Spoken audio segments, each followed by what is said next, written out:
حضرت سیدنا شیخ عبد القادر علیہ رحمہ و رضوان فرماتے ہیں، جاؤ قبرستانوں میں جا جا کے دیکھو کیسے کیسے حسینوں کی مٹی خراب ہو رہی ہے۔ جو اپنے لباس پہ چٹکی مٹی نہیں پڑنے دیتے تھے، آج ان کے کفن بھی تار تار ہو گئے اور ان کے اوپر مٹی اور گرد جمی ہوئی ہے۔ تو ہم نے تو وہاں پلٹ کے جانا ہے۔ تو فرمایا کامیاب ہوا جس نے اپنے اندر کو صاف کیا، باہر کو تو مل مل کے دھوتے ہیں، جس نے اندر کو ستھرا کر لیا، چونکہ قبر میں لے کے اندر جانا ہے، یہ باہر تو کیڑے مکوڑے کھا جائیں گے، اس لیے کہا بال چراغ اجیا دل وچ، بال چراغ اجیا دل وچ، دل دے دیوے دی روشنائی جاوے وچ زمینہ، کہ یہ تمہارے دل کے جو دیا ہے اس کی روشنی زمین کے اندر بھی تمہارے ساتھ اتر جائے۔ یہ باقی کمکمیں، یہ جگمگاتا ہوا گھر، یہ سب یہاں رہ جائے گا، لیکن جو اندر کے چراغ ہیں وہ تمہارے ساتھ تمہاری لحد میں اتریں گے۔ اور میرے امام بولے کہ لحد میں عشق رخ شاہ کا داغ لے کے چلے، لحد میں عشق رخ شاہ کا داغ لے کے چلے، اندھیری رات سنی تھی چراغ لے کے چلے۔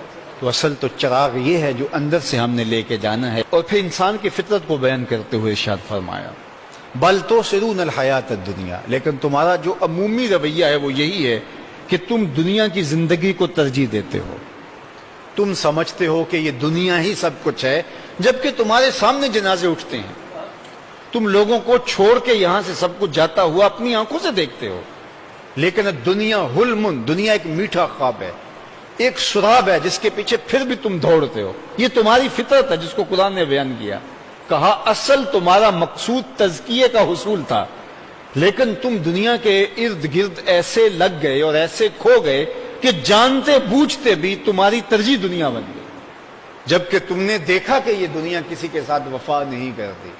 سکندر ذوالقرنین نے پوری دنیا کے اوپر حکومت کی اور تخت و تاج جو ہے وہ اس کا باج گزار تھا، اور کوئی دنیا کا خطہ ایسا نہیں تھا جہاں اس کا ناقوس نہیں بچتا تھا۔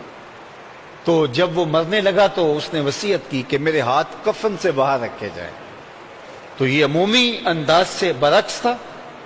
تو لوگوں نے پوچھا کہ یہ کیوں کیا جائے؟ کہا دنیا کو بتلانا چاہتا ہوں کہ میں خالی ہاتھ جا رہا ہوں۔ گو مہیا سامان سب ملکی و مالی تھے، سکندر گیا جب دنیا سے تو دونوں ہاتھ خالی تھے۔ جب سکندر مقدونیہ والا فوت ہوا تو اس کی ماں اس کی قبر پہ کھڑی رو رہی تھی، تو کوئی گزرتے ہوئے کہنے لگا کہ یہ کون ہے اور کیوں رو رہی ہے؟ کہا یہ میرا بیٹا سکندر لیٹا۔ اس نے کہا کئی سکندر چلے گئے، تیرا ایک سکندر کیا؟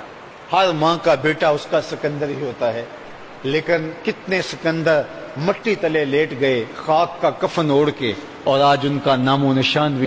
تو کہا بل تؤثرون الحیات الدنیا والآخرۃ خیر وابقی ان ھذا لفی الصحف الاولی صحف ابراہیم و موسیٰ۔ کہا یہ جو قرآن مجید کی یہ جو آیت ہے اس پر مفسرین نے لکھا ہے قد افلح من تزکا سے لے کر یہاں تک، یہ صرف قرآن کی آیات ہی نہیں ہے، قرآن سے قبل جتنے صحیفے نازل ہوئے ہیں یہ خاص والی آیتیں اللہ نے وہاں بھی اتاری۔ صحف ابراہیم و موسیٰ، ابراہیم علیہ السلام پہ جو صحیفے نازل ہوئے ان میں بھی یہ تھا، اور حضرت موسیٰ کے قلب اطہر پہ جو نازل ہوا ان پر جو صحیفے نازل کوہ طور پہ ہوئے ان میں بھی یہ لکھا ہوا تھا۔ تو اصل کامیاب کون ہوا، بامراد کون ہوا؟ جس نے من کی ستھرائی کا سامان